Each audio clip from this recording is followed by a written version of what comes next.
When you see a formula of a compound, you want to immediately recognize it as either an ionic compound or a covalent compound. The reason being, these compounds are very different in their chemical and physical properties. The bonding, the forces that hold these atoms next to each other are fundamentally different.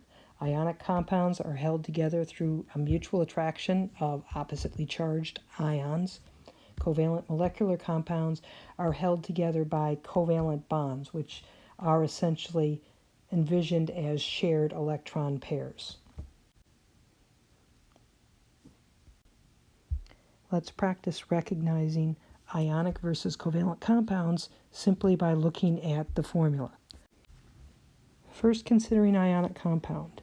One example would be sodium chloride. It contains a metal atom, one that's on the metal part of the periodic table, and chlorine, which is up here in the nonmetals. Another type of ionic compound contains a metal plus a polyatomic ion. An example could be calcium nitrate. We recognize calcium, a metal. It's going to be a 2A metal. And nitrate, one of the polyatomic ions that we've memorized. So we have a metal and a polyatomic ion. Final type of ionic compound would be one that has a polyatomic ion plus a polyatomic ion. An example would be, ammonium nitrate.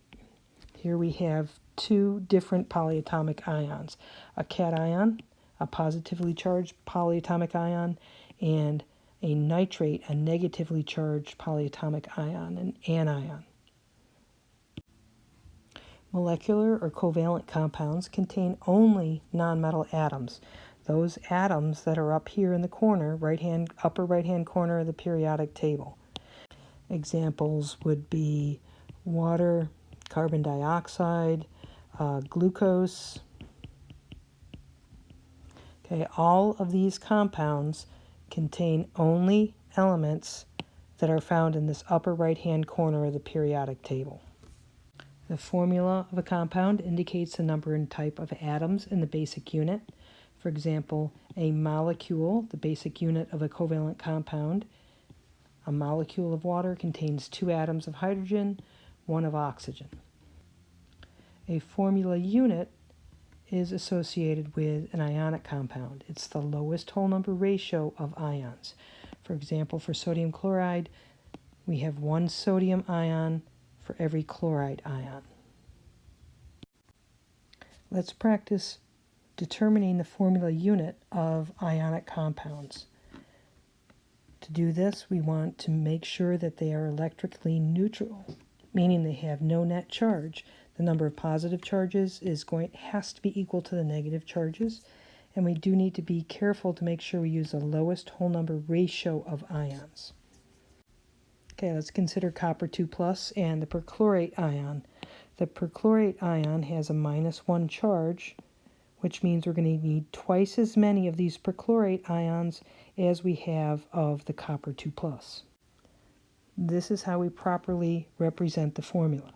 This 2 is outside of the parentheses, indicating we have 2 of the perchlorate ions. Remember, these perchlorate ions, they're a group of atoms that are held together by covalent bonds. They have a net charge. So we're representing them as 2 of these units. Also note that we do not show charges in the formula of an ionic compound. We look at this formula as a chemist. We see that we have 2 of these polyatomic ions, which we recognize as a perchlorate ion because we've memorized our polyatomic ions. So we have 2 perchlorate ions and 1 copper ion. We do not need to show the charges in the formula because as chemists, we know that this has to be a +2 because each perchlorate has a -1 charge. Again, a reminder, memorize those polyatomic ions. A quick reminder to memorize the name, formula, and charge of the common polyatomic ions. They're contained in the notes.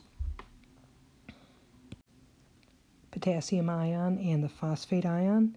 We see that we are going to need 3 potassiums for every phosphate, which is appropriately indicated this way. We have the subscript 3 following the potassium and the phosphate. Again, we don't show the charges in the formula, and we don't need parentheses around this phosphate because we only have one of them. Many videos show you the following shortcut. We take the charge on the cation and use that as a subscript for the anion. We see here the 2 becomes a subscript associated with the perchlorate ion. By the same manner, the 1 becomes the subscript associated with the copper 1 ion. And we see the 3 is associated with the potassium, and the +1, or the 1, is associated with the phosphate. And this works in general.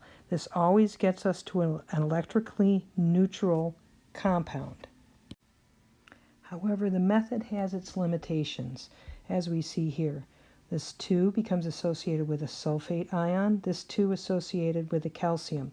But we see we have 2 calcium ions, 2 sulfate ions. This is not the lowest whole number ratio of ions.